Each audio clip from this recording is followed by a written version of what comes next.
Hi, I'm Maria Santos, and at 13, my own family threw me out like I was nothing more than a burden they couldn't afford. 20 years later, when they showed up at my door with tears in their eyes and desperation in their voices, begging me to save them from losing everything, I looked them straight in the eye and said one word: no.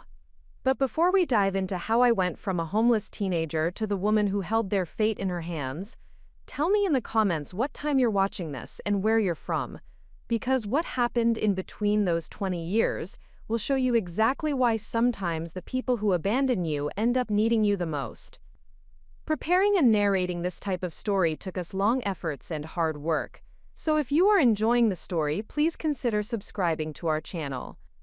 The smell of burnt coffee and stale cigarettes still takes me back to that night in October.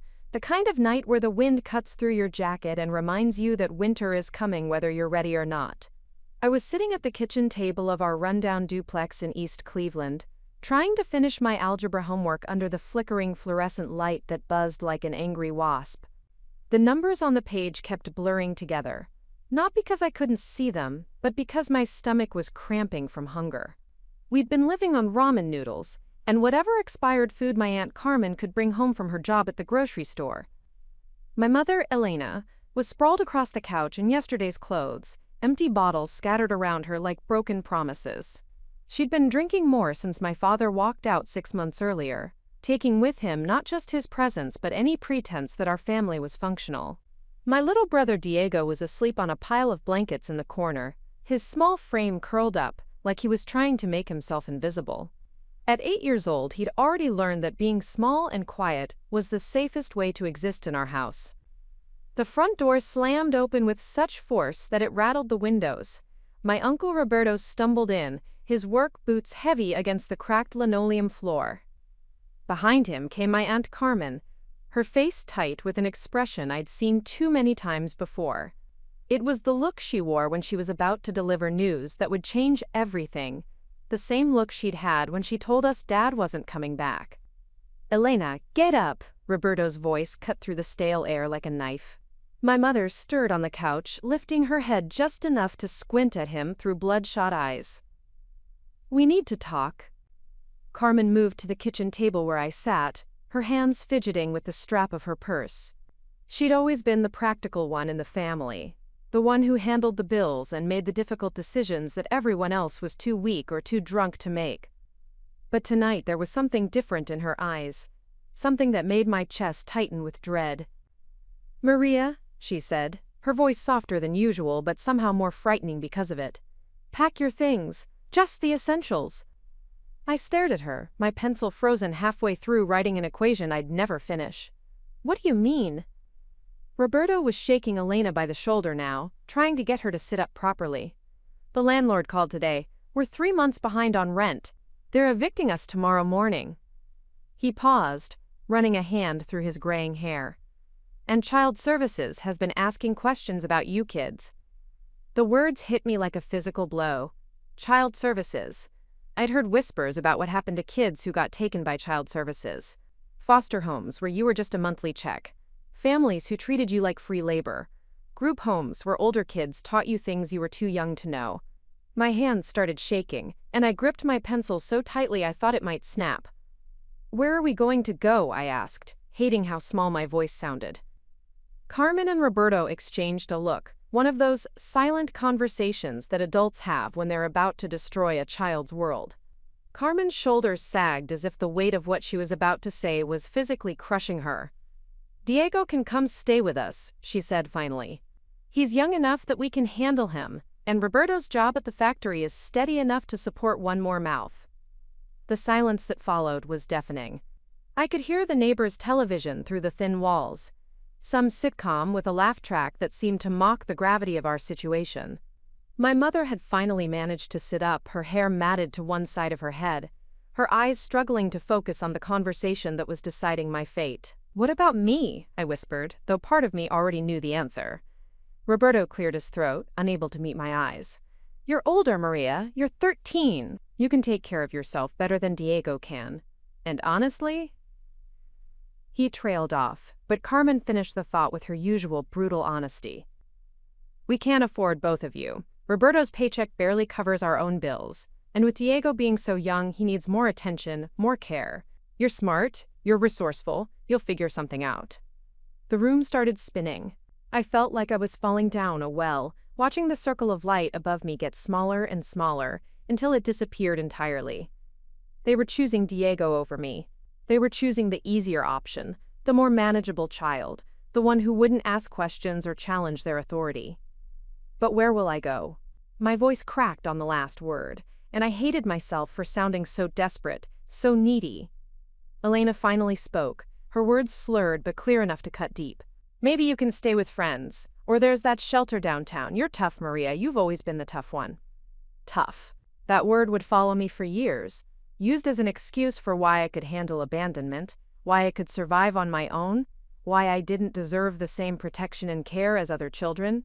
I was tough, so I could be discarded without guilt. Carmen stood up, smoothing down her work uniform. We need to leave early tomorrow. The landlord said he'd call the police if we're not out by noon. Roberto will drive Diego to our place in the morning. And me? I asked again, knowing I was begging now but unable to stop myself. You can walk to wherever you're going, Roberto said, avoiding my eyes. It's better if we're not seen helping you. Child services might ask questions. That night, I lay on my mattress on the floor, staring at the water stains on the ceiling that looked like storm clouds. Diego was curled up next to me, his small hand clutching my sleeve like I was his anchor in a storm. He didn't understand what was happening, why we were being separated, why I wouldn't be there when he woke up tomorrow. I thought about all the times I'd taken care of him when Elena was too drunk to function, all the nights I'd made him dinner from whatever scraps we had in the kitchen, all the times I'd helped him with his homework and read him stories before bed. I thought about how I'd always been the one to check his backpack for school, to make sure his clothes were clean, to walk him to the bus stop when it was raining. None of that mattered now. None of my sacrifices, my responsibility, my love for my family counted for anything when it came time to make the hard choice. I was expendable. I was the one they could live without. As dawn broke through the thin curtains, painting the room in shades of gray and gold, I quietly packed my few belongings into a garbage bag. A few changes of clothes, my school notebooks, a picture of my father from before everything fell apart, and a small wooden cross my grandmother had given me before she died. Everything I owned in the world fit into a single trash bag. Carmen was in the kitchen making coffee when I emerged from the bedroom. She looked up at me with eyes that held a mixture of guilt and relief, the same expression someone might wear when putting down a sick animal. "There's a piece of toast for you," she said, gesturing to the counter, and I wrote down the address of that shelter I mentioned. I took the paper without looking at it, folding it carefully and putting it in my pocket along with the $12 I'd saved from babysitting the neighbors' kids. $12 to start my new life. Diego was still asleep when Roberto came to carry him to the car. I watched through the window as they loaded him into the back seat, his small body limp with sleep, unaware that he was leaving me behind forever. Carmen paused at the door, her hand on the knob, and for a moment I thought she might change her mind, might say that they'd find a way to keep us together. Instead, she said, "Take care of yourself, Maria. You're smart. You'll be fine." And then they were gone, leaving me alone in an empty house that no longer belonged to us, with nothing but a trash bag of belongings and a future that stretched out before me like an endless, empty road. The shelter on Euclid Avenue looked exactly like what it was, a place where society stored the people it didn't want to think about. The building was a converted warehouse with small, dirty windows that barely let in light, and a front entrance guarded by a security guard who looked like he'd rather be anywhere else in the world. I stood across the street for 20 minutes, watching people go in and out, trying to work up the courage to cross that threshold and officially become homeless. A woman emerged from the building, her hair unwashed and her clothes hanging loose on her thin frame. She was maybe 30, but she looked 50, with the kind of exhaustion that settles into your bones and never leaves. Behind her came two small children, a boy and a girl who couldn't have been older than 5 and 7. They clung to her legs as she lit a cigarette with shaking hands, her eyes scanning the street like she was looking for danger, or maybe just looking for hope. That could be me in a few years, I thought. That could be my future if I walked through those doors. I turned around and started walking in the opposite direction. For 3 days, I slept in places that weren't meant for sleeping. The first night, I found a 24-hour laundromat where the owner, an elderly Korean man, pretended not to notice me curled up between the washing machines. The hum of the machines and the smell of detergent became my lullaby, and when I woke up at 6 in the morning, he handed me a cup of hot tea without saying a word. The second night, I discovered a construction site where the workers had left behind a small trailer. I jimmied the lock with a bobby pin I'd learned to bend from watching older kids at school, and spent the night on a pile of drop cloths, listening to the sounds of the city beyond the chain-link fence. Every car that passed, every footstep on the sidewalk, made me think the police had found me, that I was about to be dragged back into the system I was trying so hard to avoid.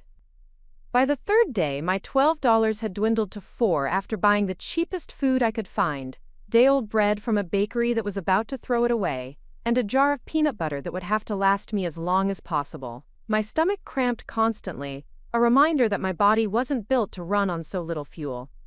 That's when I met Marcus.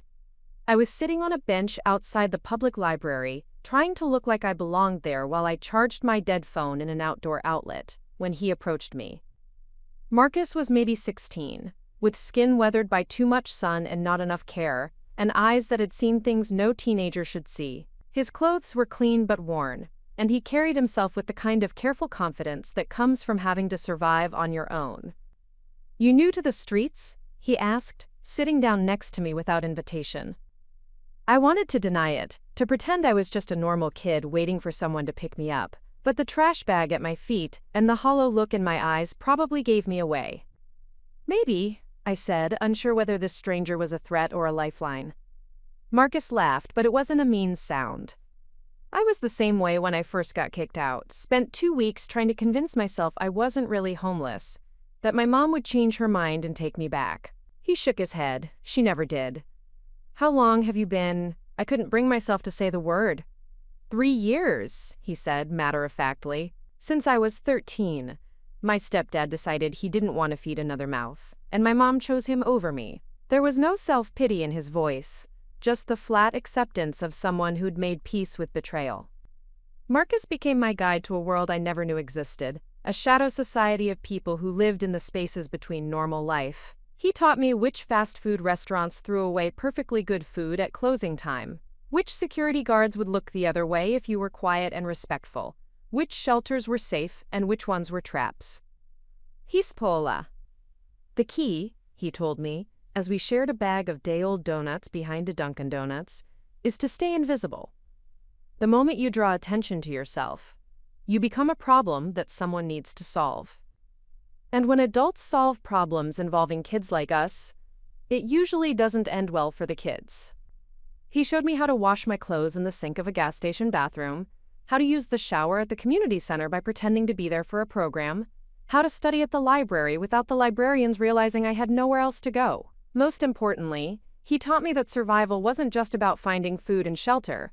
It was about maintaining the illusion that you belonged somewhere, that someone was taking care of you. "You still going to school?" he asked one evening as we sat on the steps of an abandoned church, watching the sun set behind the industrial skyline. I nodded. School was the one piece of my old life I refused to give up. It was the only place where I could pretend, for 7 hours a day, that I was still a normal kid with a normal life. I'd managed to keep using my old address on the school forms, and none of my teachers had noticed that my clothes were getting worn and my lunch money had disappeared. "Good," Marcus said. "Education is the only way out of this. I dropped out when I got kicked out, the biggest mistake I ever made. Now I'm stuck in this life, but you still have a chance." That night, as I tried to sleep on a piece of cardboard behind a grocery store, I thought about Marcus's words. Education as a way out. But a way out to where? Even if I graduated high school, how would I pay for college? How would I survive until then? How would I build a life when I had no foundation to build it on? The answer came to me gradually, over weeks of cold nights and hungry days. I started paying attention to the uniformed men and women I saw around the city. Police officers, firefighters, paramedics, and especially the soldiers I occasionally spotted at the downtown recruitment center. They all had something I desperately wanted: purpose, belonging, and a guaranteed place to sleep every night. One afternoon, while hiding from a truancy officer in the library, I found myself in the military history section. I pulled out book after book, reading about people who had enlisted young, who had found families in their units, who had built careers and lives around service to their country. The more I read, the more convinced I became that the military might be my escape route. But I was only 13. I had 4.5 years to survive before I could even think about enlisting. Winter came early that year, and with it came the harsh reality that living on the streets during an Ohio winter was not just difficult, it was potentially deadly. Marcus and I had found a semi-permanent shelter in the basement of an abandoned factory, accessible through a broken window that we covered with cardboard and duct tape. We'd managed to drag in some old furniture that people had left on the curb, a moth-eaten couch, a table with 3 legs, and a mattress that smelled like mildew but was better than sleeping on concrete. The basement became our home, and gradually other kids found their way to us. There was Sarah, 15, who'd aged out of foster care with nowhere to go. There was Tommy, 14, whose parents had died in a car accident and whose relatives didn't want the responsibility of raising him. There was Jessica, just 12, who'd run away from an abusive home and refused to go back no matter what the alternative might be. We became a family of sorts, bound together by abandonment and survival. Marcus appointed himself the leader, and I became his second in command, the one who made sure everyone had eaten, who settled disputes, who kept track of our meager supplies. We pooled our resources, shared whatever food we could find, and took care of each other when sickness or injury struck. But even in our makeshift family, I felt the weight of planning for a future that seemed impossible to reach. While the others lived day to day, focused only on immediate survival, I was calculating. 4 years and 7 months until I could enlist. 4 years and 7 months of staying alive, staying healthy, and staying out of the system that would trap me in foster care until I aged out with nothing. I started keeping a journal, writing in the margins of old newspapers and on the backs of discarded flyers. I documented everything: which places were safe, which people could be trusted, which strategies worked for finding food and shelter. But more than that, I wrote about my dreams. About the day I would walk into that recruitment center with my head held high. About the day I would have a real bed, 3 meals a day, and a purpose bigger than just surviving until tomorrow. Late at night, when the others were asleep and the city was as quiet as it ever got, I would practice. Push-ups on the cold concrete floor, sit-ups until my stomach muscles screamed, running in place until my lungs burned. I didn't know much about military training, but I knew it would be physical, and I was determined to be ready. 4 years and 7 months. I counted down every single day. The first sign that something was shifting came on a Tuesday morning in February, when I walked into my AP history class and found Mrs. Henderson staring at me with an expression I'd never seen before. It wasn't the usual teacher look of mild interest or distraction. This was focused, concerned, like she was seeing me for the first time even though I'd been in her class for 5 months.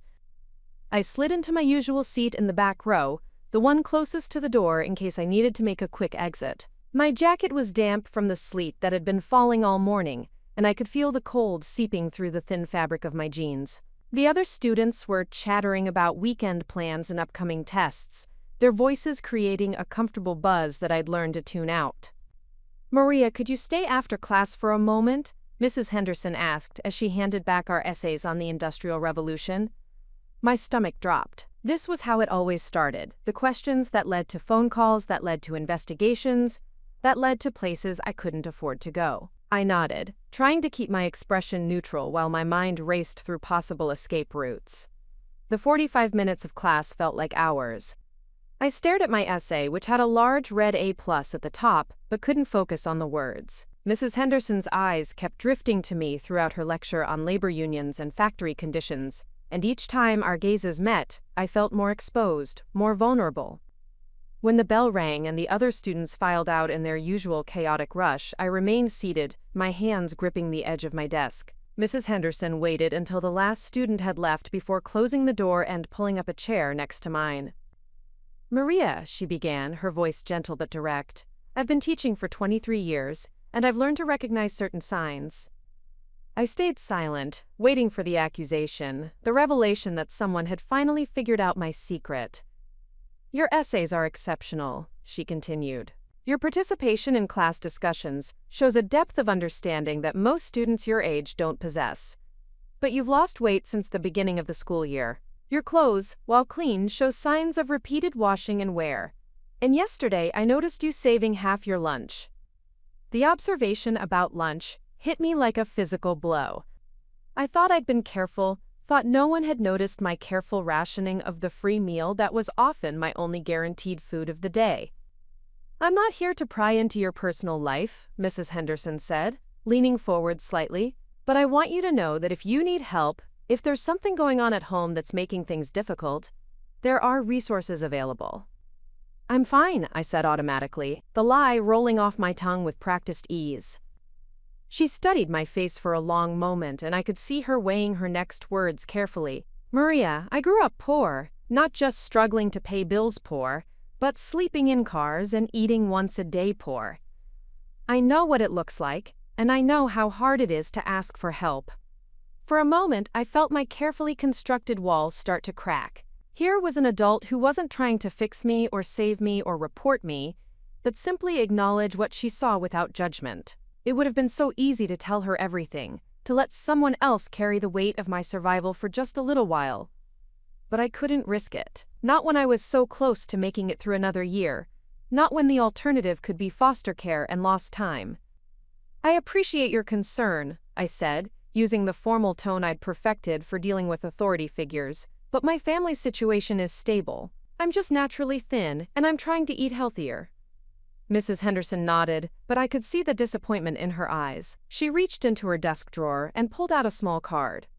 This is my personal phone number. If you ever need anything, a meal, a place to study, or just someone to talk to, you can call me. No questions asked, no reports filed. I took the card, knowing I would never use it, but was touched by the gesture nonetheless. Thank you. That afternoon, I told Marcus about the conversation as we sorted through a bag of day-old bagels we'd gotten from a bakery that was about to close. Teachers notice things, he said, breaking a sesame bagel in half and handing me the larger piece. It's part of their job. The question is whether she's the type who will keep it to herself, or the type who feels obligated to make a phone call. She seemed different, I said, thinking about the genuine concern in Mrs. Henderson's voice, like she actually understood. Maybe, Marcus said, but his tone was cautious. Just be careful. The moment you start trusting adults, they start making decisions for you. His warning proved prescient 2 weeks later, when I arrived at school to find Mrs. Henderson waiting for me by my locker. With her was a woman I didn't recognize, professionally dressed with a kind smile that immediately put me on guard. Maria, this is Ms. Rodriguez from the district's Social Services Liaison Office, Mrs. Henderson said. She'd like to have a quick chat with you. My blood turned to ice. This was it. This was how it ended. All my careful planning, all my strategies for survival, all my dreams of making it to 18 and enlisting, it was about to be swept away by well-meaning adults who thought they knew what was best for me. Is there somewhere private we could talk? Ms. Rodriguez asked, her voice professionally warm. I followed them to an empty classroom, my mind racing through options. I could run, but where would I go? I could lie, but what if they already knew the truth? I could tell them everything and hope for the best, but hope had been a luxury I couldn't afford for months. Maria, Mrs. Henderson has expressed some concerns about your well-being, Ms. Rodriguez began, pulling out a tablet and stylus. I want you to know that we're here to help, not to get you in trouble. The questions started gently. How were things at home? Was I getting enough to eat? Did I have a safe place to sleep every night? I answered each one carefully, maintaining the fiction of my stable family life while watching Ms. Rodriguez's face for signs of suspicion. Can you give me your current address? She asked, stylus poised over her tablet. I rattled off the address of the duplex where my family used to live, the one that had been foreclosed on months ago. I knew it was risky, but it was the address on all my school records, and changing it now would raise more questions. And you live there with your mother and uncle? Ms. Rodriguez continued. Yes, and my little brother, I added, weaving Diego into the story to make it seem more believable. Ms. Rodriguez made notes on her tablet, occasionally glancing up at me with an expression I couldn't read. Mrs. Henderson sat quietly in the corner, but I could feel her watching every nuance of my responses. "Maria, I'd like to schedule a home visit," Ms. Rodriguez said finally.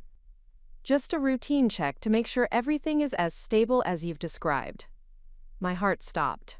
A home visit would expose everything: the abandoned house, the lie about my family, the fact that I'd been living on the streets for months. I needed time to think, to plan, to figure out how to handle this new threat to my carefully constructed existence. "When were you thinking?" I asked, trying to keep my voice steady. "How about this Friday afternoon, say around 4 o'clock? Friday. That gave me 3 days to figure out something, anything, that would preserve the illusion long enough to get through this inspection. "That should be fine," I said. "I'll let my mother know you're coming." After they dismissed me, I walked through the rest of my classes in a fog.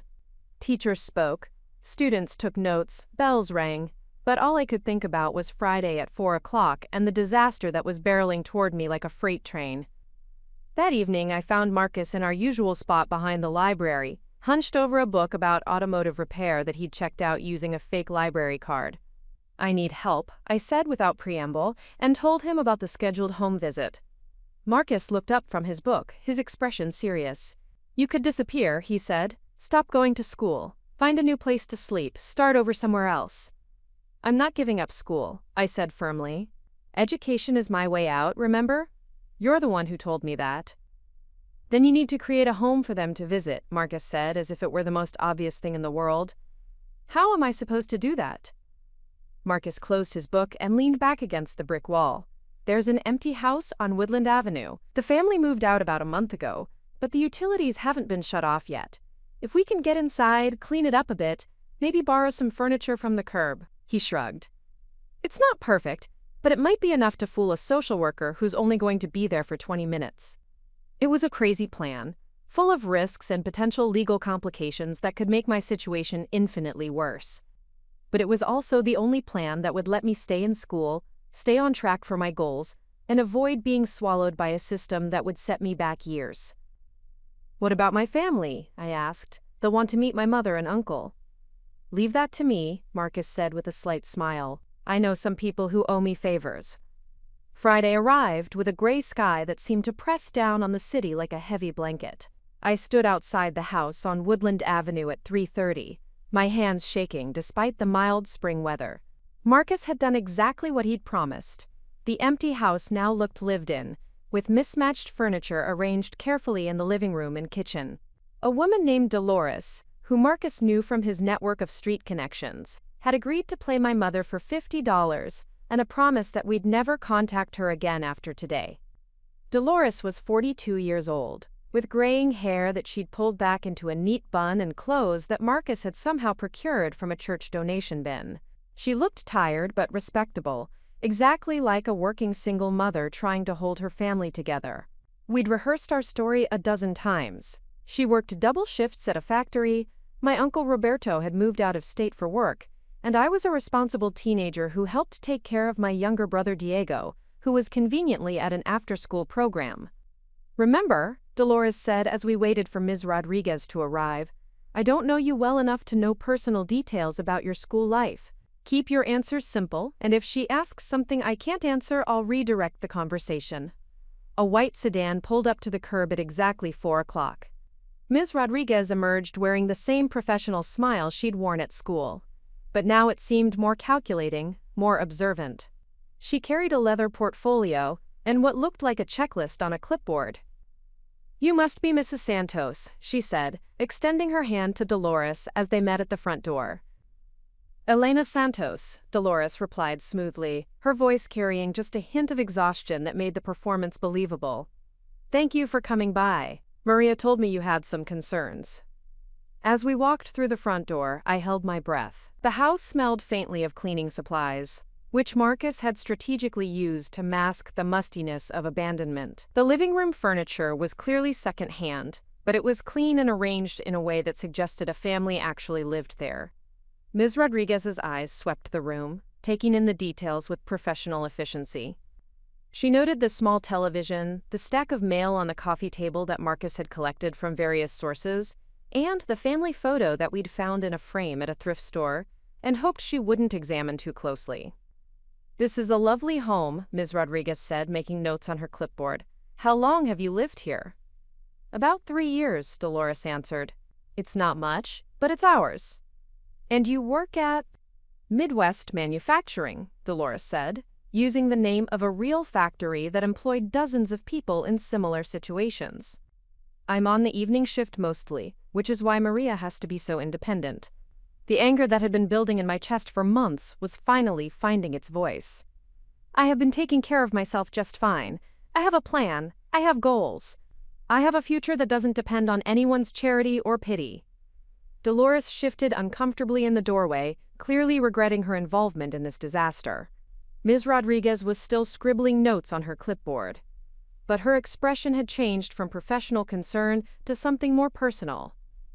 "Maria, what you've accomplished is remarkable," she said finally. "Maintaining your grades while dealing with homelessness shows incredible strength and determination. But it's also not sustainable. Winter is coming, and—" "I survived last winter," I interrupted. "I'll survive the next one too." "What about safety? What about proper nutrition? What about medical care if you get sick or injured?" These were all questions I'd asked myself dozens of times, but hearing them from her mouth made them sound like accusations, like proof that I was failing at something I should be able to handle. "I'm careful," I said. "I'm smart. I have friends who look out for me." "Friends in similar situations," Ms. Rodriguez said. It wasn't a question. I nodded, suddenly feeling very tired. The adrenaline that had carried me through the confrontation was starting to fade, leaving behind the familiar weight of constant vigilance and planning. "Maria, I want to propose something," Ms. Rodriguez said, setting down her clipboard and speaking directly to me instead of about me. "What if there was a way to keep you in school, keep you safe, and still let you work toward your goal of military service?" I looked at her suspiciously. "What kind of way?" "There are programs," she said, "residential programs for academically gifted students in difficult situations. They're not traditional foster care. You'd have your own space, academic support, and most importantly, the freedom to make your own decisions about your future." "And what's the catch?" I asked, because there was always a catch. "The catch is that you'd have to trust adults again," Ms. Rodriguez said simply. "You'd have to let people help you instead of doing everything alone." I thought about Marcus's warning about trusting adults, about how they always ended up making decisions for you. But I also thought about Mrs. Henderson's genuine concern, about the exhaustion that settled deeper into my bones with each passing day, about the fear that lived in my stomach and never quite went away. "I need time to think about it," I said finally. Ms. Rodriguez nodded and handed me a card with her direct number. "Take all the time you need. But Maria, what you're doing isn't living, it's surviving. And you deserve more than that." After she left, Dolores disappeared without saying goodbye, eager to distance herself from a situation that had become more complicated than she'd bargained for.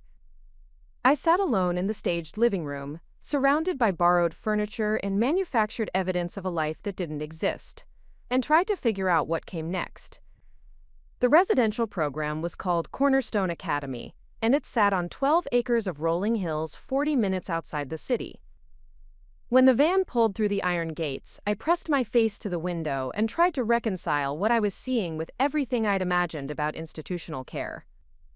Instead of the gray, prison-like buildings I'd expected, there were red brick dormitories with white trim that looked more like a college campus than a place where unwanted teenagers were stored. Ms. Rodriguez had given me 2 weeks to decide, and I'd spent every hour of those 14 days weighing my options. Marcus had been against it from the beginning, convinced that any program run by adults would eventually trap me in the same system I'd worked so hard to avoid. But Mrs. Henderson had quietly done research of her own and shared articles about Cornerstone's success rates, their college placement statistics, and most importantly, their policy of allowing students to enlist directly from the program with full support. The decision ultimately came down to winter. Not the winter I'd already survived, but the next one, and the one after that. I could feel my body wearing down from months of inadequate nutrition and irregular sleep. My grades were still strong, but I'd noticed my concentration slipping during long afternoons when hunger made it hard to focus. I was tough, but I wasn't invincible, and pride wouldn't keep me alive if I collapsed from exhaustion or malnutrition. The woman who met me at the main building was nothing like the social workers I'd encountered before. Dr. Patricia Reeves was maybe 55, with silver hair cut in a practical bob and clothes that suggested competence rather than authority. She didn't smile too much, or speak in the artificially gentle tone that adults used when they were trying to manage difficult children. "Welcome to Cornerstone, Maria," she said, extending her hand for a firm handshake. "I've read your file and I have to say, your academic record under the circumstances is quite impressive." She led me through hallways lined with photographs of graduates in military uniforms, college graduation gowns, and professional settings. The message was clear: this place produced success stories, not victims. "We have 43 students currently," Dr. Reeves explained as we walked, "ages 14 to 18, all here because traditional family situations broke down for one reason or another. Some are like you, abandoned or aged out of relatives' willingness to care for them. Others came from abusive situations or foster care placements that weren't working." We stopped outside a door marked Student Services, where a young woman with purple hair was arguing with a counselor about her course schedule. The counselor listened patiently, took notes, and suggested alternatives without once telling the student what she should do. "Our philosophy is simple," Dr. Reeves continued. "You're not children anymore, if you ever really were. You're young adults who've had to grow up faster than you should have. We treat you accordingly." My assigned dormitory was called Jefferson Hall, a 3-story building that housed 24 students in single rooms. My room was on the 2nd floor, small but private, with a desk, a twin bed, and a window that looked out over a courtyard where students were sitting in small groups, some studying, some just talking. My roommate's situation was non-existent, which was exactly what I'd hoped for. After months of sleeping in groups and constantly being aware of other people's needs and moods, the idea of having space that was truly mine felt almost overwhelming. "Dinner is at 6 in the main dining hall," Dr. Reeves said, handing me a schedule and a key card. "Your classes start Monday, but feel free to explore over the weekend and introduce yourself to other students." Most of them are pretty welcoming. They remember what it was like to be new. After she left, I sat on the bed and looked around my room. It was the first time in 6 months that I'd been completely alone without having to worry about safety, about where I'd sleep the next night, about whether I'd eat dinner. The silence felt strange, almost uncomfortable after so long living in a state of constant alertness. A knock on my door interrupted my thoughts. I opened it to find a girl about my age with dark skin and intricate braids, wearing army surplus pants and a tank top that showed off muscular arms. "I'm Keisha," she said without preamble. "I live down the hall. Heard you were military-minded." "Word travels fast," I said. "Small community," Keisha replied with a shrug. "Want to grab dinner and I'll give you the real tour, the one they don't include in the official orientation." The dining hall was nothing like the institutional cafeteria I'd expected. The food was actually good. Real vegetables, meat that didn't come from a can, bread that hadn't been sitting under heat lamps for hours. I loaded my tray with more food than I'd eaten in a single meal in months, then followed Keisha to a table where 3 other students were already eating. "This is Maria," Keisha announced. "New arrival. She's planning to enlist when she graduates." The introductions were matter-of-fact, without the artificial enthusiasm or careful probing I'd come to expect from adults. There was James, 17, who'd been at Cornerstone for 3 years after his parents died in a car accident, and his grandmother proved unable to care for him. Sarah was 16, originally from foster care, planning to study social work in college. David was 15, abandoned by his mother when she remarried, and determined to become a mechanical engineer. "So what's your story?" Sarah asked, cutting directly to the point in a way that should have been rude but somehow wasn't. I gave them the abbreviated version: family abandonment, 6 months on the streets, maintained my grades, chose Cornerstone over traditional foster care because of their military placement program. "Smart choice," James said. "I came here from a group home that was basically a holding pen for kids waiting to age out. This place actually gives you options." "What's the catch?" I asked, because I'd learned there was always a catch. "The catch is you have to actually work," David said. They don't baby you here, and they don't make excuses for you. You screw up, you deal with the consequences. You succeed, you get credit for it. Also, Keisha added, some of the counselors are genuinely good people who actually want to help, which can be weird if you're not used to it. Over the following weeks, I discovered that Keisha was right. The adults at Cornerstone treated us like people, rather than problems to be solved. My academic advisor, Mr. Chen, helped me design a course schedule that would prepare me for military entrance exams while also keeping my options open for college if I changed my mind. My counselor, Dr. Martinez, met with me weekly but never pushed me to talk about feelings or trauma I wasn't ready to address. Most surprisingly, they kept their promise about treating us like young adults. There were rules, curfew, academic requirements, behavioral expectations, but they were enforced consistently rather than arbitrarily. When I tested the boundaries, as I inevitably did, the consequences were logical and related to my choices rather than punitive. The other students became my second family, bound together not by blood or circumstance but by the shared understanding of what it meant to be responsible for yourself when you should have been able to depend on others. We studied together, argued about everything from politics to music, and gradually learned to trust that this stability wasn't temporary. But it was the letter that arrived 3 months after my arrival that reminded me that my old life hadn't simply disappeared. I was in the library working on a research paper about military logistics when Dr. Reeves appeared at my table with an envelope in her hand. Her expression was carefully neutral, but I could see the concern in her eyes. "This came for you today," she said, setting the envelope down next to my laptop. "The return address suggests it's from your family." My name was written in my Aunt Carmen's careful script, the same handwriting that had appeared on birthday cards when I was younger, and still believed that family meant forever. My hands shook slightly as I picked up the envelope, feeling the weight of whatever message it contained. "Would you like some privacy?" Dr. Reeves asked gently. I nodded, gathering my books and walking to an empty study room where I could read whatever Carmen had written without an audience.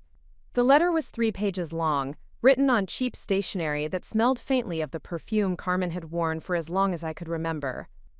"Dear Maria, I hope this letter finds you well. Roberto and I have been thinking about you and wondering how you're doing. We heard through some mutual friends that you're at a residential school now, and we're glad to know you're safe and continuing your education." The letter went on in this careful, distant tone, as if she were writing to an acquaintance rather than the niece she'd abandoned 6 months earlier. She told me about Diego, who was struggling in school, and asking about me. She mentioned Roberto's job at the factory, their small apartment, the ordinary details of a life that had continued without me. But it was the final paragraph that hit me like a physical blow. "Maria, we want you to know that we never stopped caring about you. The decision we made was incredibly difficult, and not a day goes by that we don't wonder if we could have found another way. Roberto and I have talked about this many times, and we realize now that we made a mistake. If you ever want to come home, if you ever want to be part of this family again, we would welcome you with open arms." I read that paragraph 3 times, searching for sincerity, for genuine remorse, for any indication that they understood the magnitude of what they'd done. Instead, I found the same careful language they'd used when they'd explained why I had to leave, the same tone of reasonable adults making practical decisions. They wanted me to come home. After I'd survived winter on the streets, after I'd figured out how to thrive without them, after I'd found a path forward that didn't depend on their approval or support, they wanted me to come home. I folded the letter carefully and put it back in its envelope. Then I walked to my room, placed it in the bottom drawer of my desk, and went back to my research paper on military logistics. I didn't write back. The letter from Carmen sat in my desk drawer for 3 weeks before I mentioned it to anyone. During that time, I threw myself into my studies with an intensity that concerned even my most academically focused classmates. I stayed up past curfew reading military history, spent my free periods in the library researching different branches of service, and started a rigorous physical training routine that had me running 5 miles every morning before breakfast. Dr. Martinez noticed the change during our weekly session, the way I avoided eye contact and deflected every question about my emotional state with detailed discussions about my academic progress or career plans. "Maria," she said during our fourth session after the letter's arrival, "you've been here for almost 4 months now. In that time, you've established yourself as one of our most dedicated students, you've built strong friendships with your peers, and you've shown remarkable resilience in adapting to structured life after months of uncertainty." I nodded, waiting for the inevitable "but" that would redirect the conversation toward feelings I wasn't ready to examine. "But," she continued, confirming my prediction, "I've also noticed that you've become more withdrawn lately. Your friends have mentioned that you seem distracted, and your teachers report that while your work remains excellent, you seem to be pushing yourself beyond what's healthy." "I'm fine," I said automatically. "I'm just focused on my goals." Dr. Martinez leaned back in her chair, studying me with the patient expression I'd come to recognize as her prelude to uncomfortable questions. "When was the last time you allowed yourself to just be a teenager? To be silly or spontaneous or completely unproductive for an entire afternoon?" The question caught me off guard. I couldn't remember the last time I'd done anything without calculating its impact on my future, without weighing its potential consequences, without considering how it fit into my larger strategy for survival and success. "I don't have time for that," I said. "I have 3.5 years until I can enlist, and I need to be ready." "Ready for what, specifically?" "Ready for anything," I replied. But even as I said it, I realized how hollow it sounded. Dr. Martinez was quiet for a long moment, letting my words hang in the air between us. When she spoke again, her voice was gentler than usual. "Maria, can I share an observation?" I shrugged, which she took as permission to continue. "You're living like someone who expects the world to end tomorrow. Every decision you make, every goal you set, every relationship you build, seems to be filtered through the assumption that disaster is always imminent, and that you can only rely on yourself."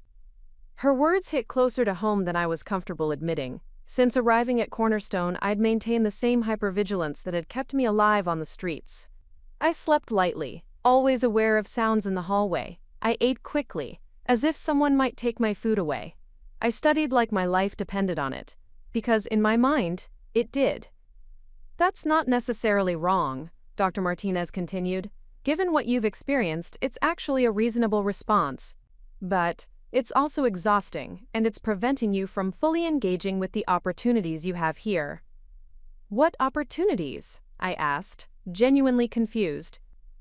"The opportunity to be supported," she said simply. "The opportunity to make mistakes without catastrophic consequences. The opportunity to trust that the adults in your life are actually looking out for your best interests." I felt something twist in my chest at her words. Trust was a luxury I'd learned I couldn't afford, and the suggestion that I should try it again felt both tempting and terrifying. "There's something else, isn't there?" Dr. Martinez asked, switching tactics with the skill of someone who'd been doing this work for years. "Something specific that's been weighing on you lately?" For the first time in weeks, I made eye contact with her. There was something about her steady gaze that made me feel like I could tell her about the letter without being judged for my response to it. "My aunt wrote to me," I said quietly. "She wants me to come home." Dr. Martinez's expression didn't change, but I saw something flicker in her eyes. "How do you feel about that?" "Angry," I said immediately, then paused, surprised by my own honesty. Really angry. Preparing and narrating this type of story took us long efforts and hard work. So if you are enjoying this story, please consider subscribing to our channel. Tell me about that anger. The words came out in a rush, as if a dam had burst inside me. They threw me away like garbage when it was convenient for them, and now that I figured out how to survive without them, suddenly they want me back? Where was this concern when I was sleeping in a laundromat? Where was this family love when I was digging through dumpsters for food? Dr. Martinez nodded, encouraging me to continue. "And the way she wrote it," I said, my voice rising despite my efforts to stay calm. "Like they did me a favor by abandoning me. Like they're being generous by offering to take me back now that someone else has done the hard work of keeping me alive and getting me stable." "What do you think prompted them to reach out now?" I'd been thinking about that question for weeks. Guilt, maybe.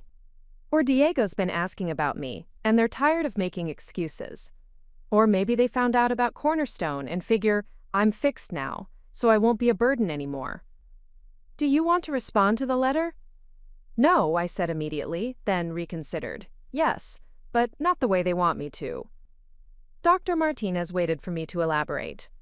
I want to tell them exactly what their, quote, difficult decision cost me. I want them to know about every night I went to bed hungry, every morning I woke up not knowing where I'd sleep the next night, every time I had to choose between buying food and buying soap to stay clean enough to attend school. And then what? The question stopped me short.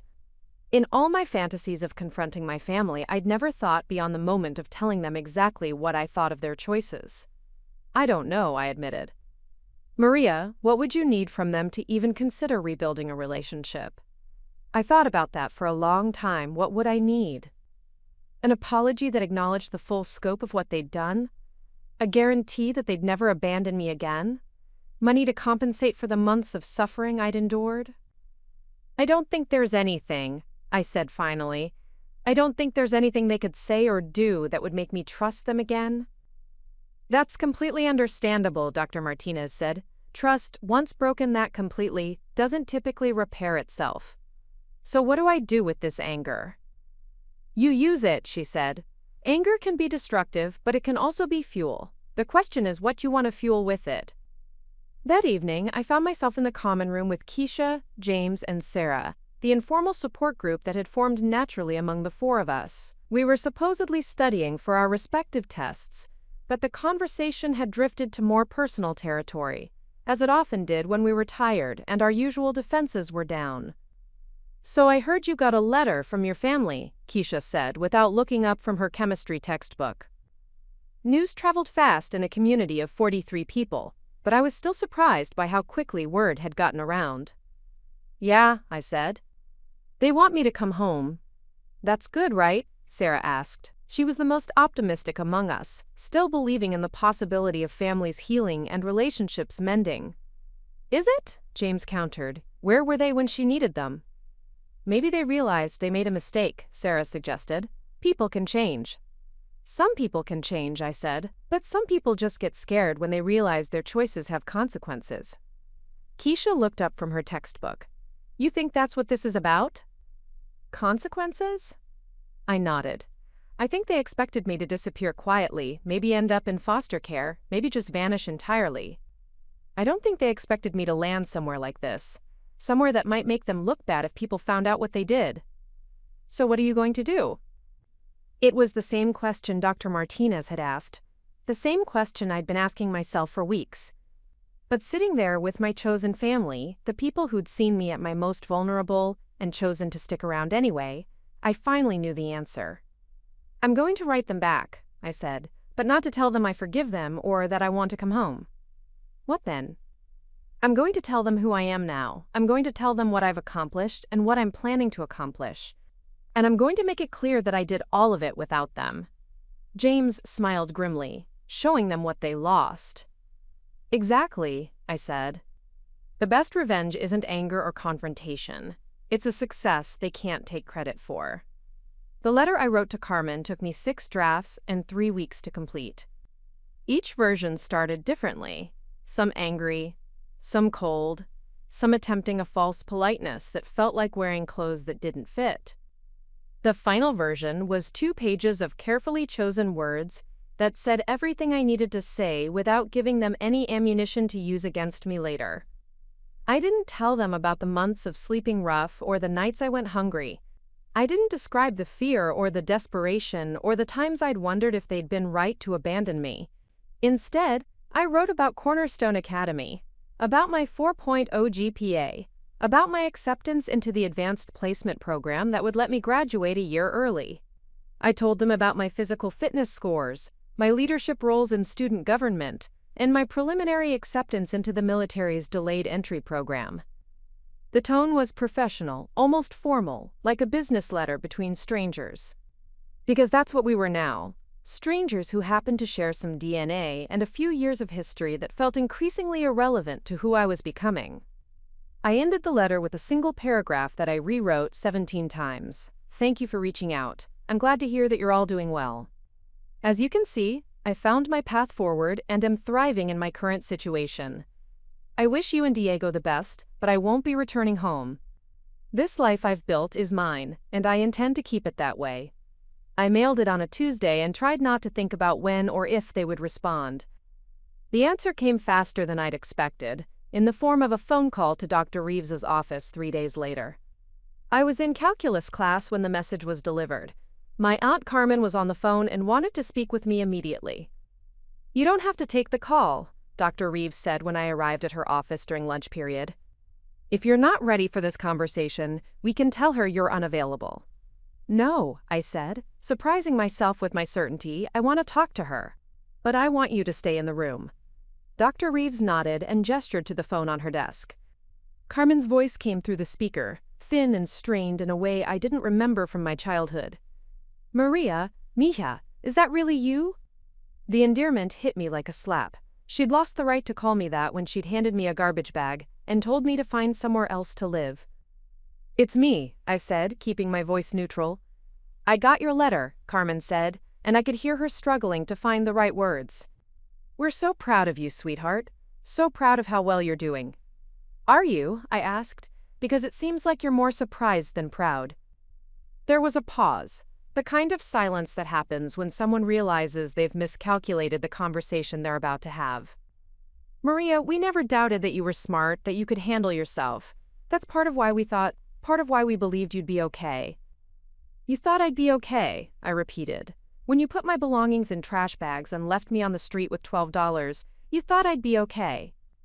"We didn't have a choice," Carmen said, her voice rising slightly. "You don't understand how hard that decision was for us. Roberto was working double shifts just to keep food on the table for Diego, and your mother," she trailed off. "My mother what?" "Your mother was in no condition to take care of anyone. You know that. You lived with her drinking, with her problems.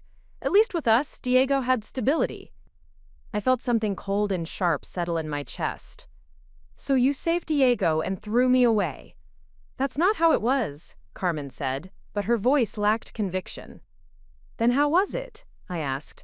"Explain to me how abandoning a 13-year-old child was actually a loving, difficult decision made in my best interests." Dr. Reeves caught my eye and made a small gesture with her hand, reminding me to stay calm, to maintain control of the conversation. "We thought you could stay with friends," Carmen said weakly. "We thought someone would take you in." "Did you call anyone? Did you make any effort to find me a place to stay, or did you just assume it would work out somehow?" Another pause. We figured you'd find a way." "I did find a way," I said. "I found a way to survive on the streets for 6 months before anyone even noticed I was homeless. I found a way to maintain my grades while sleeping in laundromats and eating out of dumpsters. I found a way to get myself into a program that will set me up for success for the rest of my life."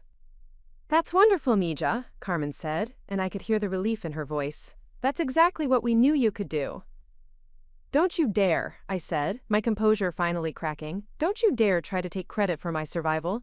You didn't know anything. You hoped. You gambled with my life and got lucky that I was strong enough to handle what you did to me." "Maria, please," Carmen said, and now she was crying. "We want to make this right. We want you to come home." "Why?" I asked. "Why now?" "Because we love you. Because you're family." "Family doesn't abandon each other when things get hard," I said. "Families don't choose one child over another based on convenience. The family doesn't put a teenager on the street and then act surprised when she survives without them." Dr. Reeves leaned forward slightly, a reminder that she was there, that I wasn't alone in this conversation. "Diego asks about you every day," Carmen said, changing tactics. "He misses his big sister. He doesn't understand why you're not coming home." The mention of Diego hit me harder than I'd expected. He'd been 8 when I left, old enough to know something was wrong, but too young to understand the politics of adult decisions. In my mind, he was still the little boy who'd fallen asleep clutching my sleeve, who'd trusted me to keep him safe. "How is he?" I asked, hating myself for caring. "He's struggling in school, acting out. His teacher says he has abandonment issues." Carmen's voice took on a manipulative edge. "She thinks having his sister back might help him." "His abandonment issues," I repeated slowly. "And what about mine? Who was supposed to help me when I was struggling with the fact that my entire family threw me away?" "We're trying to help you now," Carmen said. By asking me to come back to the people who hurt me, by pretending that we can just pick up where we left off like nothing happened. People make mistakes, Maria. We made a mistake. No, I said, my voice steady again. Mistakes are forgetting to pick someone up from school or missing a birthday party. What you did was a choice, a calculated decision to prioritize your comfort over my safety. I took a breath, gathering my thoughts for what I knew would be the end of this conversation. Carmen, I want you to listen to me very carefully. I am not coming home. Not now, not ever. I've built a life that doesn't include you, and I'm going to keep building it. In 3 years, I'll enlist in the military. I'll serve my country, earn my college degree, and create a family of people who would never abandon me the way you did. Maria, please don't say that, Carmen whispered. I'm not saying it to hurt you, I said. I'm saying it because it's true. You made your choice when you decided I was expendable. Now I'm making mine. I looked at Dr. Reeves, who nodded encouragingly. If Diego wants to contact me when he's older, when he can make his own decisions about what family means, I'll consider it. But as for the rest of you, we're done. I hung up the phone before Carmen could respond, before she could try to guilt me into changing my mind or make promises she had no intention of keeping. Dr. Reeves was quiet for a moment, then said, "How do you feel?" I thought about it honestly. Free, I said. For the first time since I got that letter, I feel completely free. The months following my conversation with Carmen passed with a kind of clarity I'd never experienced before. Without the weight of family obligation or the fantasy of reconciliation hanging over me, I threw myself completely into preparing for my future. My daily routine became almost military in its precision. Up at 0500 for a 6-mile run, breakfast at 0630, classes from 0800 to 1500, study hall until 1700, dinner and evening study sessions that often stretched past the official curfew. My academic advisor, Mr. Chen, called me into his office on a gray October morning to discuss what he termed my accelerated trajectory. The meeting was supposed to be routine, a quarterly check-in to ensure I was on track for graduation, but his expression suggested something more significant was on his mind. Maria, your test scores came back from the preliminary ASVAB, he said, sliding a manila folder across his desk. Have you looked at these numbers? I opened the folder and scanned the results. My overall score was 94, well above the minimum requirement for any branch of service, and high enough to qualify for virtually any military specialty I might want to pursue. These scores, combined with your academic record here, open up opportunities that most recruits never see, Mr. Chen continued. Have you given any thought to officer training programs?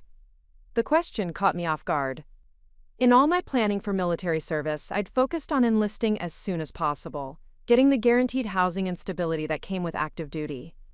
The idea of delaying that security for the uncertainty of college and officer training felt risky. I hadn't really considered it, I admitted.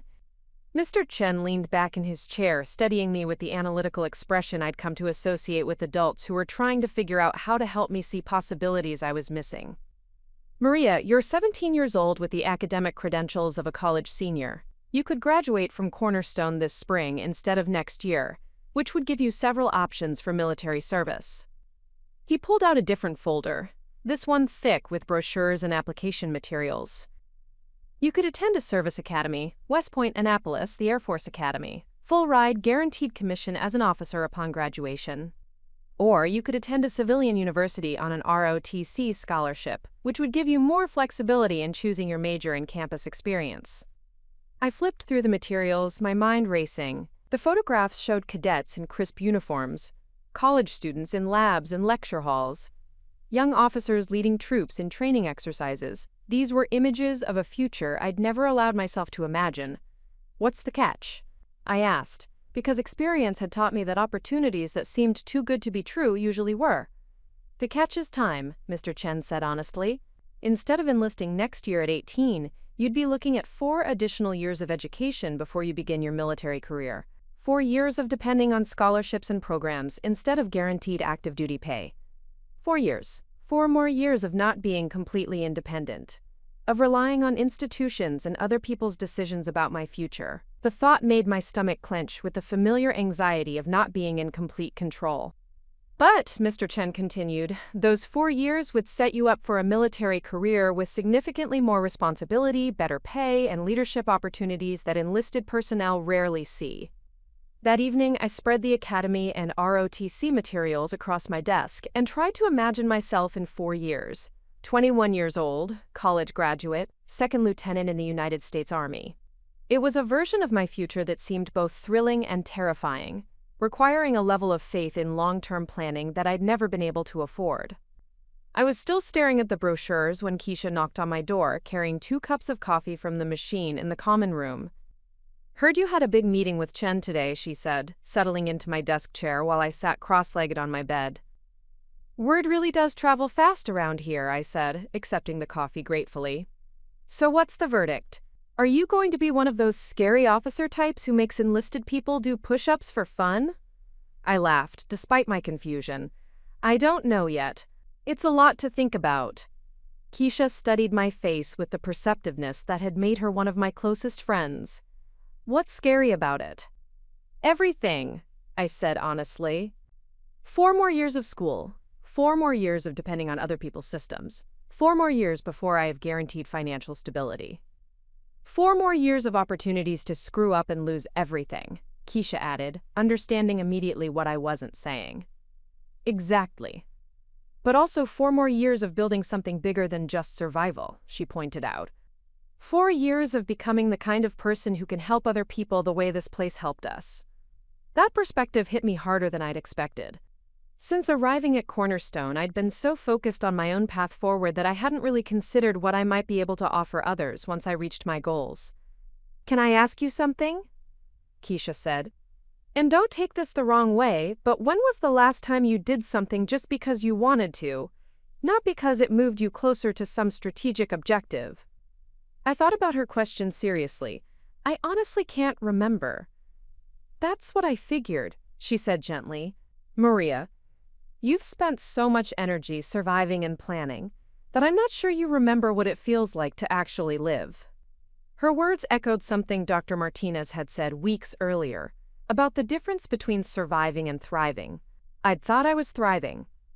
My grades were excellent, my fitness scores were off the charts, my future plans were detailed and realistic.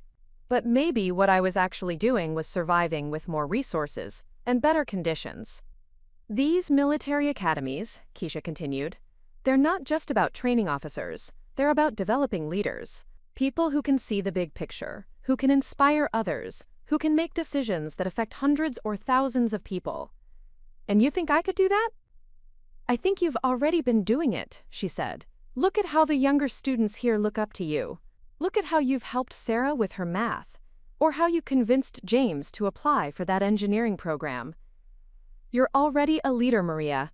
The question is whether you want to become the kind of leader who can change systems instead of just navigating them." That night, I lay awake thinking about Keisha's words and staring at the ceiling of my room. For almost 2 years, my entire focus had been on reaching 18, on gaining the independence and security that military service would provide.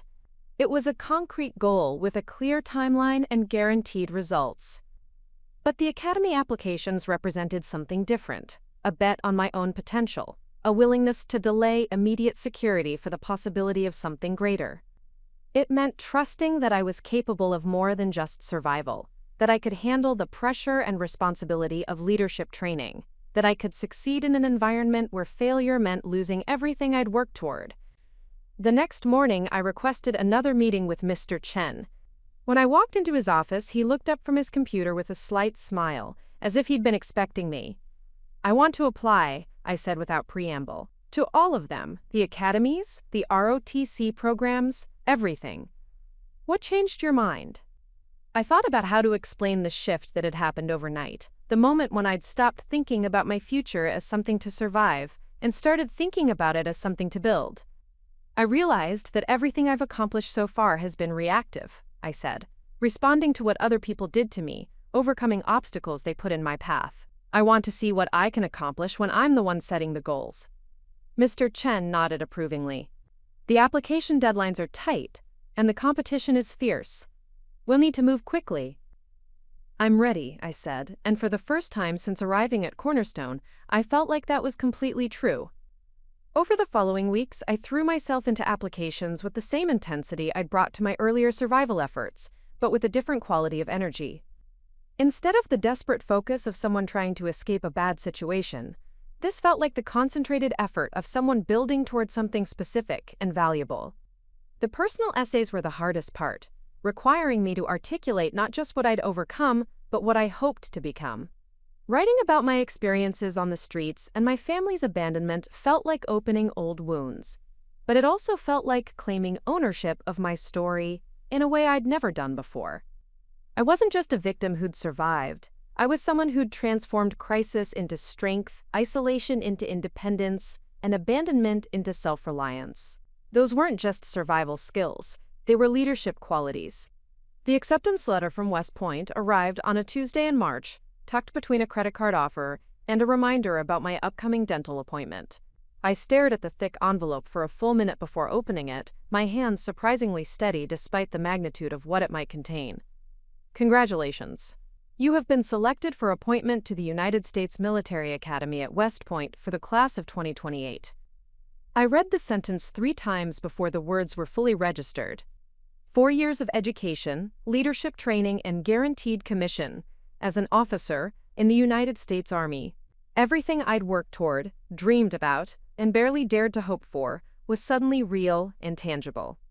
Dr. Reeves found me in the library an hour later, still holding the letter and staring at nothing in particular. "Good news, I hope?" she asked, settling into the chair across from my study table.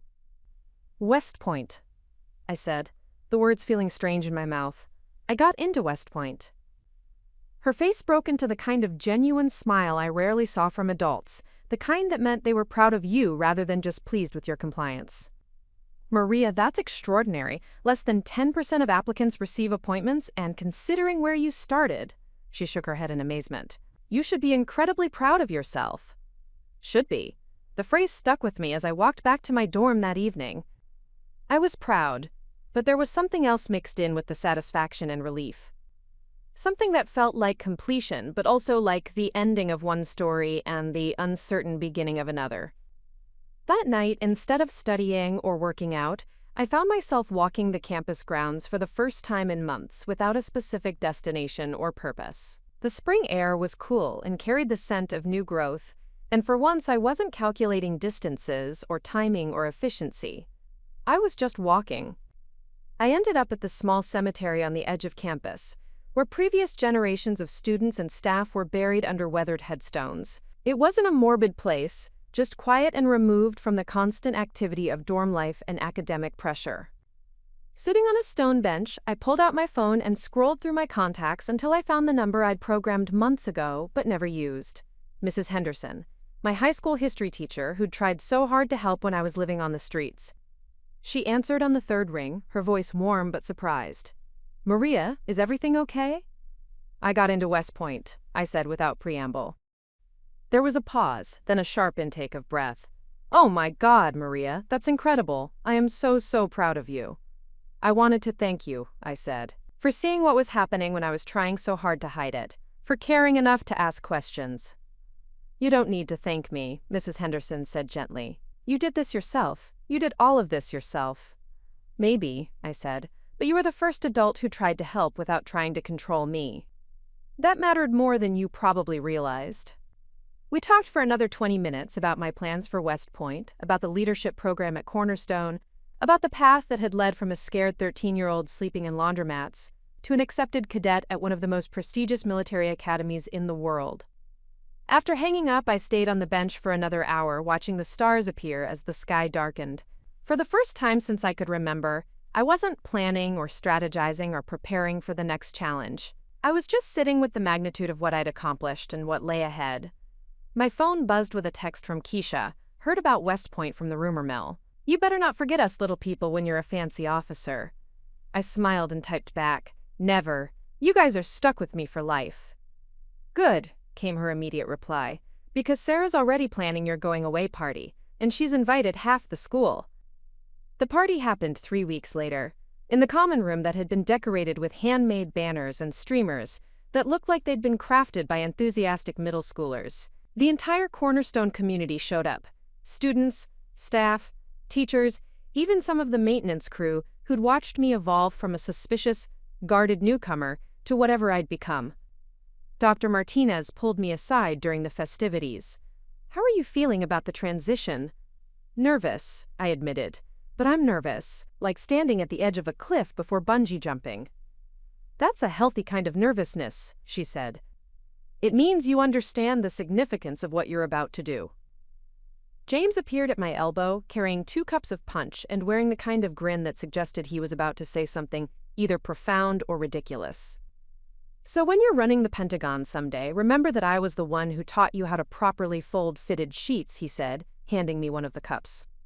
"That's definitely going in my West Point application essay," I replied. "The transformative power of linen management." As the evening wound down and people began drifting back to their rooms, I found myself standing in the now empty common room with Dr. Reeves, helping to stack chairs and collect the remnants of celebration. "You know," she said as we worked, "in all my years running this program, I've never seen a student transform quite the way you have." "What do you mean?" "When you arrived, you were surviving. Every decision, every action, every relationship was filtered through the question of whether it would help you make it to the next day. You were incredibly competent at survival, but you weren't really living." I considered her words as I folded a banner that read, "Congratulations, future General Santos," in Sarah's careful handwriting. "And now?" "Now you're building something," Dr. Reeves said. "Not just for yourself, but for the people you'll lead, the problems you'll solve, the impact you'll have. You've gone from trying to escape your circumstances to actively shaping your future." That night, packing the few belongings I'd accumulated during my time at Cornerstone, I found Carmen's letter in the bottom of my desk drawer. I'd kept it, though I'd never been entirely sure why. Reading it again, I felt nothing but a kind of distant curiosity about the people who'd once had such power over my life. They'd made their choice when they decided I was expendable. I'd made mine when I decided to prove them wrong. In 2 months, I would report to West Point for reception day, the beginning of 4 years, that would transform me from someone who'd survived abandonment into someone capable of leading others through their own challenges and crises. I folded the letter carefully and placed it in my trash can.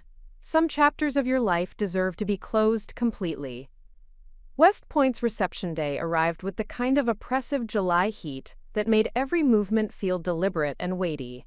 I stood in a line of new cadets outside Eisenhower Hall, my single duffel bag at my feet, watching upperclassmen move with the precise economical movements of people who'd learned that every action had consequences, and every second mattered.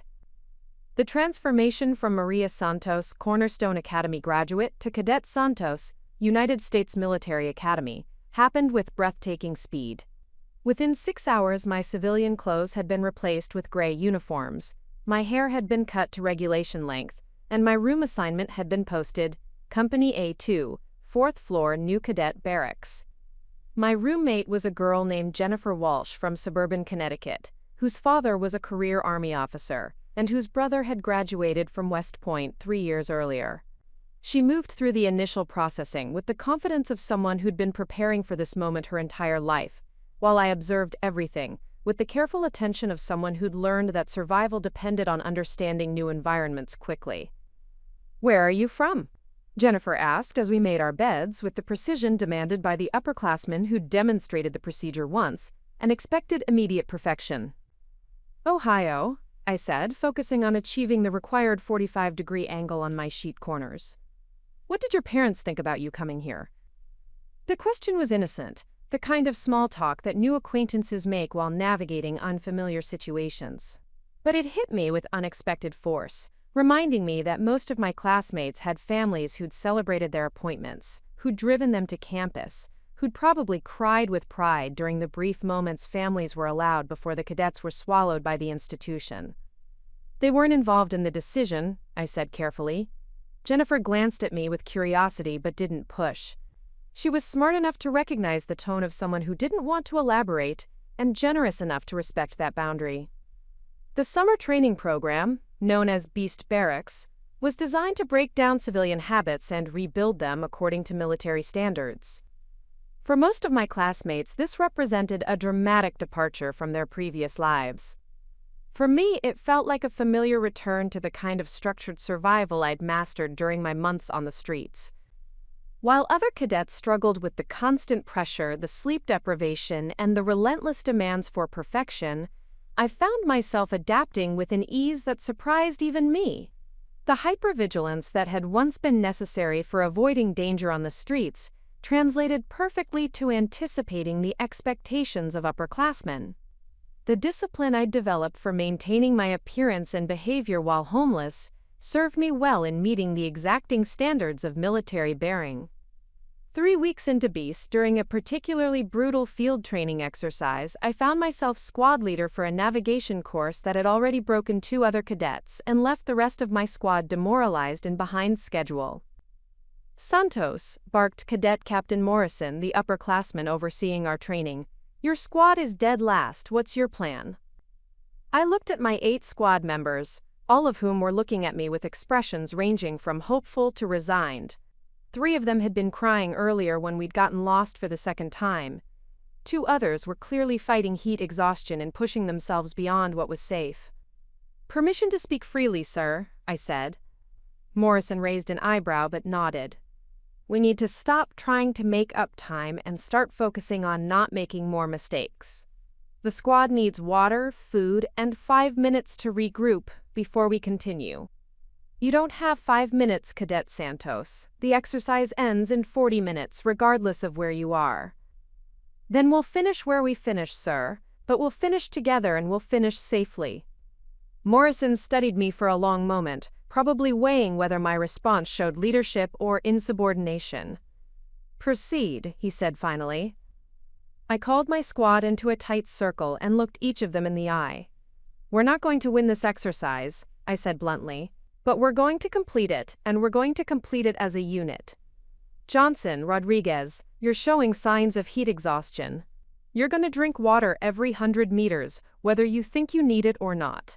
Mitchell, you're our strongest navigator, so you're taking point, but everyone else is going to confirm our direction at every checkpoint."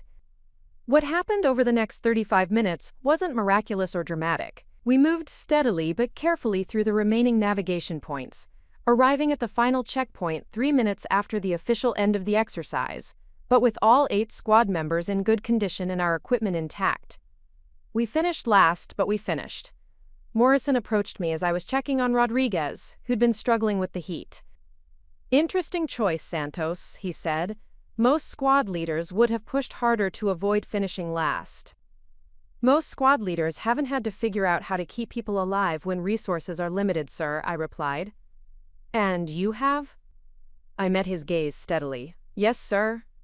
Morrison nodded slowly. "Report to my office after evening formation. I want to discuss your leadership philosophy."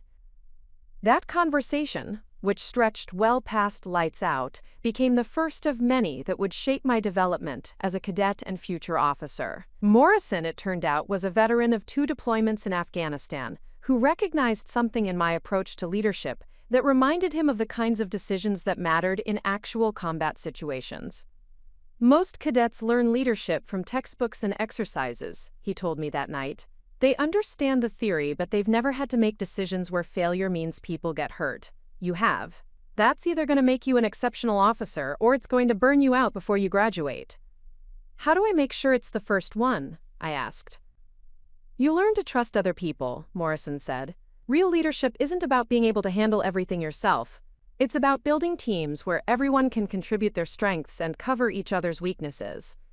The insight hit me harder than I'd expected. For 4 years, I'd survived by being completely self-reliant, by never depending on anyone else for anything critical. But military leadership required something different: the ability to inspire others to exceed their own limitations, to create units that were stronger than the sum of their individual parts. Over the remaining weeks of Beast Barracks, I began experimenting with a different kind of leadership. Instead of simply being the person who could handle the most pressure or work the longest hours, I started focusing on how to help my squad mates discover capabilities they didn't know they had. By the end of summer training, I'd been selected as one of 12 cadets from our class, to serve as squad leaders during the academic year. But more importantly, I'd begun to understand the difference between surviving and leading, between enduring hardship and transforming it into strength that could be shared with others. The scared 13-year-old who'd been abandoned by her family was still part of me, but she was no longer the only part. I was becoming someone who could help others navigate their own moments of crisis and abandonment, someone who could turn the lessons of survival into the skills of leadership. 4 years passed at West Point, with the relentless rhythm of military precision, each semester building upon the last until the scared girl who'd once slept in laundromats had been transformed into Second Lieutenant Maria Santos, United States Army. The day I threw my cap into the air with 1,007 other newly commissioned officers, I felt the weight of every choice that had brought me to that moment. My first assignment was to Fort Carson, Colorado, where I would serve as a platoon leader in the 1st Brigade Combat Team. The Rocky Mountains rising beyond the base reminded me of the view from Cornerstone Academy. But everything else was entirely new territory. Leading 30 soldiers, most of whom were older than me and had more real-world experience, required a different kind of confidence than anything I developed during my cadet years. Staff Sergeant Williams, my platoon sergeant, was a 12-year veteran who deployed to Iraq twice and Afghanistan once. During our first private meeting, he studied me with the assessing gaze of someone who'd worked with plenty of young officers and knew how to separate the ones who would succeed from the ones who would wash out. "Lieutenant, I'm going to be straight with you," he said. "Half these soldiers are going to test you in the first month. They're going to push boundaries, see if you crack under pressure, figure out if you're someone they can trust when things get complicated." "What's your recommendation, Sergeant?" I asked. "Be yourself," he said simply. "Don't try to be harder than you are. Don't try to be softer than you are. Soldiers can smell fake from a mile away, but they'll follow authentic leadership even if it's imperfect." His advice proved invaluable 2 weeks later, when Private First Class Jackson, one of my more challenging soldiers, decided to test my authority during a training exercise. Jackson was smart, capable, and completely convinced that his 3 years of experience made him more qualified to lead the squad than the college graduate who'd never seen real combat. The confrontation came during a field training exercise designed to simulate urban warfare scenarios. Jackson had consistently ignored my instructions about maintaining radio communication protocols, insisting that his way was more efficient and that my adherence to standard procedures showed inexperience rather than competence. "With all due respect, ma'am," Jackson said loudly enough for the entire squad to hear, "this by-the-book stuff isn't how things work in the real world." The moment hung in the air like a challenge. I could feel the rest of the platoon watching, waiting to see how I would handle open insubordination from a soldier who was essentially questioning my competence in front of everyone. Instead of raising my voice or asserting my authority through rank, I called for a short break and asked Jackson to walk with me away from the rest of the group. "Jackson, you're right that I haven't been deployed yet," I said once we were out of earshot. "You have experience that I don't have, and I respect that. But you're wrong if you think experience is the only thing that matters in leadership." "Then what does matter, Lieutenant?" "Making decisions that keep people alive," I said. "And making sure those decisions are based on the best information available, not just what feels right at the moment." I looked back toward our squad, then met his eyes directly. "You want to know why I insist on radio protocols? Because I've seen what happens when people don't communicate properly. I've seen what happens when everyone thinks they know better than the established system."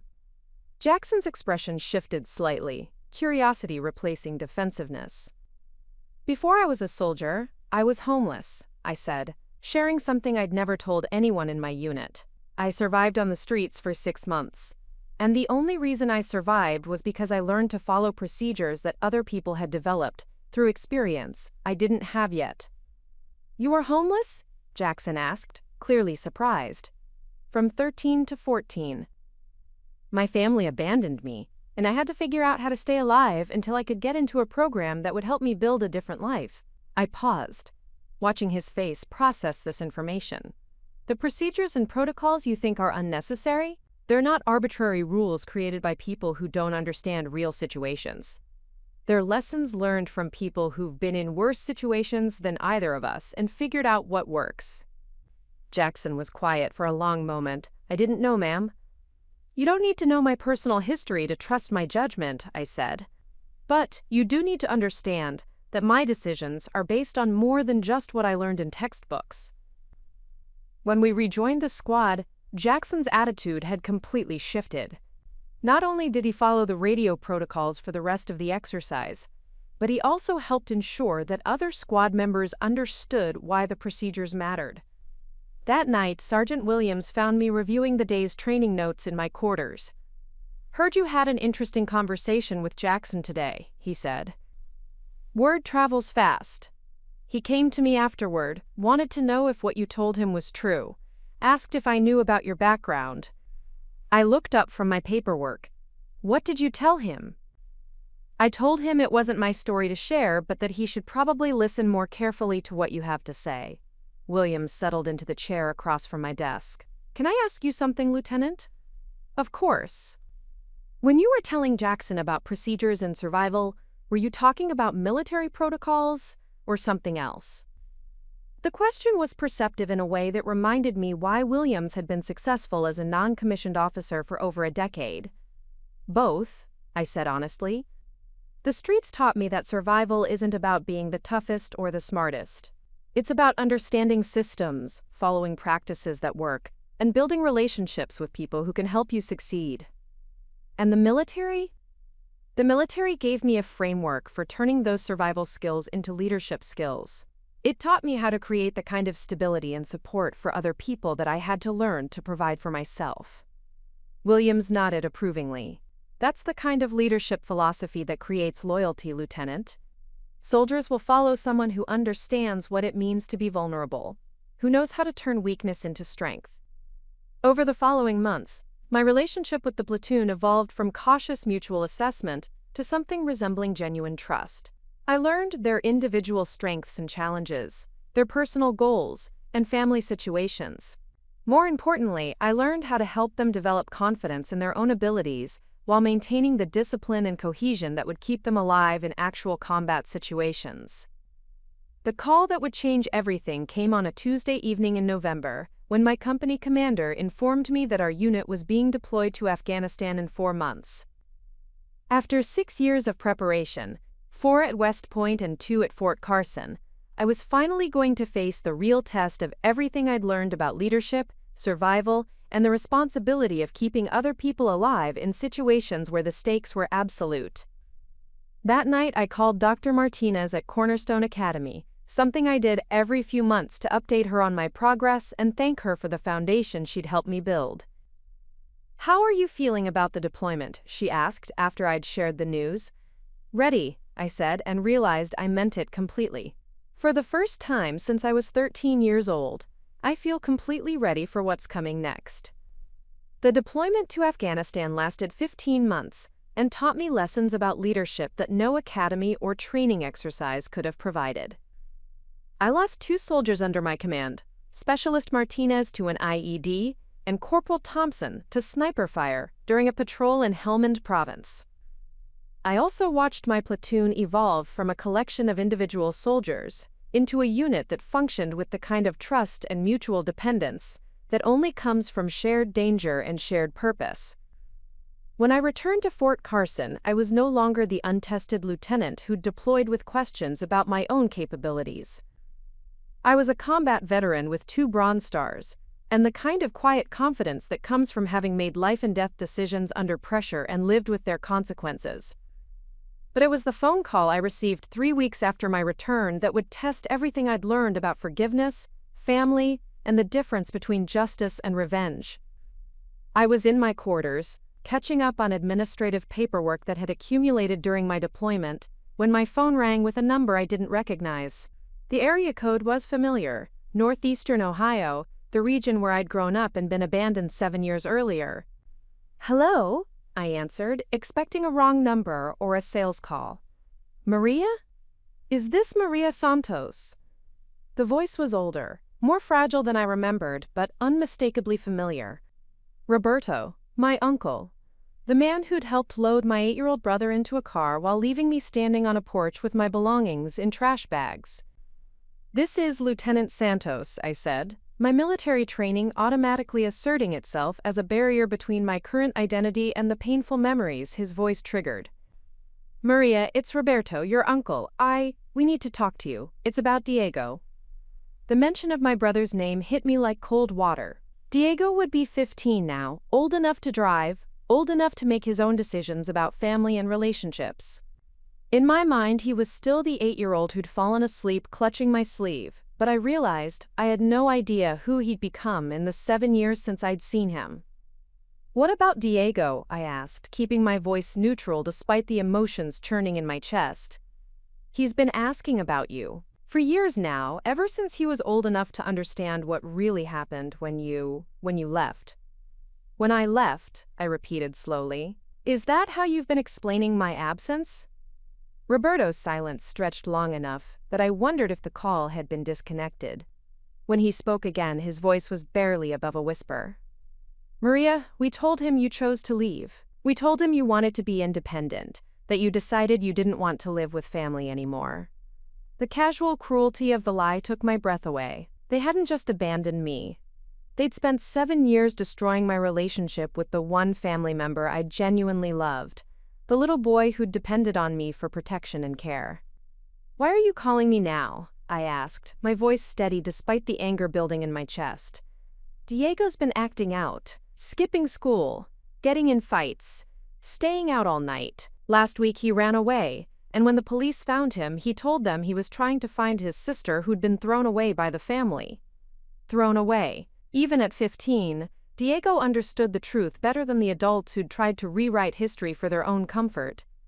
"Carmen and I, we're in over our heads. Diego won't listen to us anymore. He says we're liars, that we abandoned you and we'll abandon him too when it becomes convenient."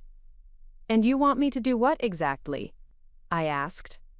"We want you to come home," Roberto said, his voice breaking on the words. "We want you to talk to Diego, to help us fix this family." I stood up from my desk and walked to the window, looking out at the Colorado mountains that had become my landscape of strength and purpose. The irony was breathtaking. After 7 years of proving I didn't need them, they were asking me to come back and solve the problems their abandonment had created.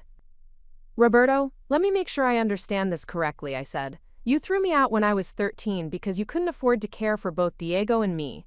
You spent 7 years lying to him about why I disappeared. And now that your lies have consequences, you want me to come back and clean up the mess you made." "It's not that simple, Maria." "Actually, it is that simple," I said. "You made a choice 7 years ago. You chose convenience over family, short-term financial relief over long-term relationships. Now you're living with the consequences of that choice." "Please," Roberto said, and I could hear him crying now. "Diego needs his sister, he needs you." The words hit me harder than I'd expected, not because I felt guilty or responsible for Diego's situation, but because I recognized the manipulation tactic they represented. They weren't asking me to come home because they'd realized their mistake or because they wanted to rebuild our relationship. They were asking me to come home because I'd become useful again. "I'll make you a deal," I said finally. "Give me Diego's phone number. If he wants to talk to me, if he wants to build a relationship with his sister, I'm open to that conversation, but it will be between him and me, without your interference or interpretation. Maria, we're still his guardians. We can't just—" "You lost the right to control my relationship with Diego when you lied to him about my disappearance for 7 years, I interrupted. "Those are my terms. Take them or leave them." Roberto was quiet for a long moment. "You've changed," he said finally. "Yes, I have," I agreed. "I grew up. I learned to take care of myself and other people. I became someone who keeps promises and tells the truth, even when it's inconvenient. Will you at least think about coming home?" I looked around my quarters, at the photos of my soldiers, at the commendations on my wall, at the books about military history and leadership that lined my shelves. This was home now. This life I'd built through determination and discipline, and the support of people who'd chosen to invest in my potential, rather than abandon me when things got difficult. "I am home," I said simply. "But if Diego wants to know his sister, if he wants to understand what family can actually look like when it's built on choice rather than obligation, I'm here." I gave Roberto my contact information and hung up, knowing that this conversation represented a turning point I'd been unconsciously preparing for since the day I'd packed my belongings into a garbage bag and walked away from the only family I'd ever known. 20 minutes later, my phone buzzed with a text from an unknown number. "Is this really my sister Maria? This is Diego. Uncle Roberto gave me your number, but he said I should wait for you to call me. I don't want to wait anymore." I stared at the message for a long time, thinking about the 8-year-old boy who'd trusted me to keep him safe, and the 15-year-old young man who'd had to figure out the truth about his family's lies on his own. Then I typed back, "Yes, it's really me, and you don't have to wait for anything anymore. When do you want to talk?" The response came immediately. "Now. I've been waiting 7 years to talk to my sister." I smiled and hit the call button. Some conversations are worth waiting for, and some family relationships are worth rebuilding from scratch, one honest word at a time. When Diego answered the phone, his voice was deeper than I remembered, but carried the same warmth that had made him the person I'd missed most during all the years of building my new life. "Maria," he said, and I could hear the hope and uncertainty in that single word. "Hey, little brother," I said, "I have so much to tell you." 3 months later, Diego graduated high school a year early and enlisted in the Army with my recommendation letter. At his graduation ceremony, he wore the dress uniform I'd sent him and stood taller than any other student on that stage. Carmen and Roberto attended his graduation, sitting 3 rows behind me. When the ceremony ended, they approached hesitantly, looking older and smaller than I remembered. "Maria," Carmen said, her voice shaking, "we owe you an apology that's 7 years overdue." I looked at them, really looked, and saw not the powerful adults who'd once controlled my fate, but 2 people who'd made terrible choices and were finally ready to face the consequences. "You're right," I said simply. "You do. Can you ever forgive us?" I thought about forgiveness, about the weight of anger I'd carried and the strength I'd built from their abandonment. I thought about Diego, who'd chosen to build his future around service and sacrifice, rather than bitterness and blame. "I don't know," I said honestly, "but I'm willing to find out." Today, Diego and I serve together at Fort Bragg. He's a combat medic, dedicated to saving lives rather than taking them. Our family isn't the one we were born into. It's the one we chose to build, based on respect, honesty, and shared values. Sometimes the people who throw you away come back begging. Sometimes the word no is the most powerful thing you can say. But sometimes, if you're strong enough and they've changed enough, maybe can be even more powerful. What would you have done in my situation?